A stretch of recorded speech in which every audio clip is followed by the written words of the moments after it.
29 सितंबर से शुरू हो रहा है पितृपक्ष। जाने संपूर्ण तिथि, मुहूर्त और श्राद्ध करने की पौराणिक विधि। साथ में जाने श्राद्ध में करने व ना करने वाले कार्य। नमस्कार दर्शकों, धर्म, कर्म और उपाय की इस अविरल यात्रा में आपका स्वागत है। दर्शकों, 29 सितंबर 2023 शुक्रवार पूर्णिमा श्राद्ध से पितृपक्ष प्रारंभ हो रहा है, जो 14 अक्टूबर को सर्व पितृ अमावस्या के साथ ही समाप्त होगा और इसी के साथ ही शारदीय नवरात्र प्रारंभ हो जाएगा। 30 तारीख तक पंचक है। इसके बाद ही जल देना प्रारंभ करें, श्राद्ध कर सकते हैं। दर्शकों, पितृपक्ष पितरों अर्थात अपने पूर्वजों के प्रति कृतज्ञता अर्पित करने, पितरों का आशीर्वाद पाने और पितृदोषों से मुक्ति का महापर्व है पितृपक्ष अर्थात श्राद्ध। गरुड़ पुराण के अनुसार पितृपक्ष में श्राद्ध और पितरों का तर्पण करने से सभी प्रकार के दोषों का शमन होता है। पितरों के आशीर्वाद से सौभाग्य के द्वार खुल जाएंगे। ब्रह्म पुराण के अनुसार पितृपक्ष के दौरान विधि विधान से पितृ तर्पण करने से पूर्वजों को मुक्ति मिलती है। पितृपक्ष में जो भी अर्पण किया जाता है वह पितरों को मिलता है। पितर अपना भाग पाकर तृप्त होते हैं और आशीर्वाद देते हैं। जो लोग श्राद्ध नहीं करते उनके पितर मुक्त नहीं होते और पितृदोष लगता है। इसके लिए नदी के किनारे अथवा घर में ही किसी गमले में कुशा गाड़कर दाहिने हाथ में कुशा व काला तिल लेकर जल दें। इस दौरान मातृ और पितृपक्ष के पूर्वजों का नाम अवश्य लें। यदि नाम नहीं याद है तो ओम पितृपक्षे पितृदेवाय नमः और मातृपक्षे पितृदेवाय नमः बोलते हुए जल दें। यदि आपके घर में आज की तिथि को किसी की मृत्यु हुई हो तो आप आज ही ब्राह्मण भोग कराएं, अगियार करें, गाय, कुत्ता, मछली और कौवा के लिए ग्रास निकालें। पितृनवमी और अंतिम दिन भी ऐसा अवश्य करें। यदि आपकी कुंडली में पितृदोष है तो उससे आप मुक्त हो जाएंगे। ध्यान रहे, यदि आपके पिता जीवित हैं तो आप जल ना दें और माता जीवित हैं तो घर की औरतें भी जल ना दें। माता पिता के जीवित रहते पितृपक्ष में जल नहीं देना चाहिए।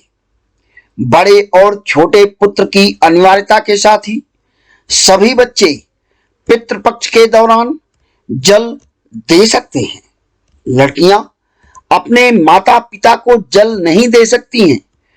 उनके बच्चे अपने नाना नानी को जल दे सकते हैं, वह सीधे पितरों को मिलता है। ध्यान रखें, दैनिक भगवत आराधना के बाद ही श्राद्ध कर्म करें, कल्याण होगा। यदि आपको अपने पितरों की तिथि नहीं मालूम है तो जल देते रहें। मात्र नवमी और अमावस्या को श्राद्ध कर्म करें, ब्राह्मण को भोग दें, गाय, कुत्ता, मछली और कौवा को के लिए ग्रास निकालें। ध्यान रखें, पितरों की तिथि के लिए आपके परिवार में नजदीक में जिस तिथि को किसी की मृत्यु हुई हो वही तिथि श्राद्ध की उत्तम तिथि है। पितृपक्ष अर्थात श्राद्ध में किए जाने वाले और ना किए जाने वाले कार्य को देखें तो श्राद्ध के दौरान घर की शुद्धता पर विशेष ध्यान दें, साफ सफाई रखें। आखिर आपके पितृ आने वाले हैं, वे देखेंगे कि उनका घर व संपत्ति किस तरह से है, पुत्र पौत्र कैसे हैं। शुद्धता, पवित्रता और प्रसन्नता को देखकर वे प्रसन्न होंगे। श्राद्ध में बाल कटाना वर्जित है क्योंकि शोक का समय होता है। दूसरा, बाल कटाते समय यदि कहीं कट जाता है और खून निकलता है तो पितृ दुखी होंगे।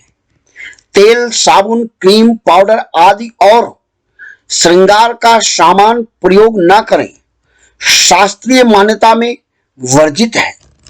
पितरों की तिथि के दिन प्रयास करें कि दोपहर को ही ब्राह्मण भोज कराएं, अगियार करें। गाय, कुत्ता, मछली और कौवा के लिए ग्रास निकालें। दोपहर में पितृ कोई ना कोई रूप लेकर प्रत्यक्ष व अप्रत्यक्ष रूप में भ्रमण पर आते हैं। शुभ कार्य व खरीदारी से बचें। नया कपड़ा, सामान व वस्तु ना खरीदें, यह सर्वदा वर्जित है। दर्शकों, आइए अब हम जानते हैं किस चीज का प्रयोग करने से क्या लाभ होता है। पितृ तर्पण में घी का प्रयोग रोगों का नाश करता है। मीठे का प्रयोग संबंधों में मधुरता लाता है और पारिवारिक उन्नति होती है।